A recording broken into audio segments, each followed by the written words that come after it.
ఉపకారికి ఉపకారం అట్లా విడిగా పలికినప్పుడు ఊ పలకాలి. కానీ అదే రెండు కలిపి చెప్తే ఉపకారికి నుపకారం అనాలి. రాసేటప్పుడైనా కలిపి చదివేటప్పుడు ఉపకారికి నుపకారం నువ్వు పలకాలి. ఆపి విడిగా రెండు పదాలు పలికితే ఉపకారికి ఉపకారం అని పలకాలి. విపరీతముగాదు సేయ అక్కడికి ఆపుకుంటే బాగుంటుంది, అర్థం సరిపోతుంది. వివరింపంగా అంటే ఆలోచించి చూస్తే అని. మళ్ళా అపకారికి నుపకారం అని ఉంది, ఆడ కూడా అట్లాగే నుపకారం విడిగా పలికేటప్పుడు రెండు పదాలు పలికినప్పుడు నుపకారం అనకూడదు, ఉపకారం అనాలి.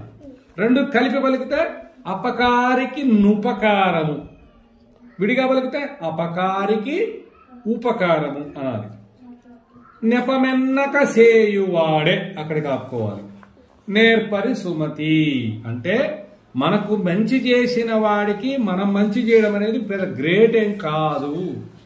కానీ మనకు మంచి చేయకపోయినా వాళ్లకు మనము మంచి చేస్తేనే అది గొప్ప అని దీని అర్థం.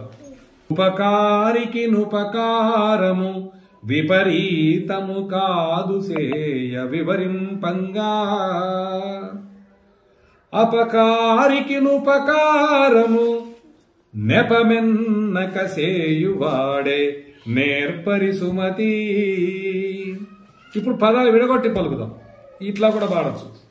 ఉపకారికి ఉపకారము విపరీతము కాదు సేయ వివరింపంగా. అపకారికి ఉపకారము నెపమెన్నక సేయువాడే నేర్పరి సుమతి.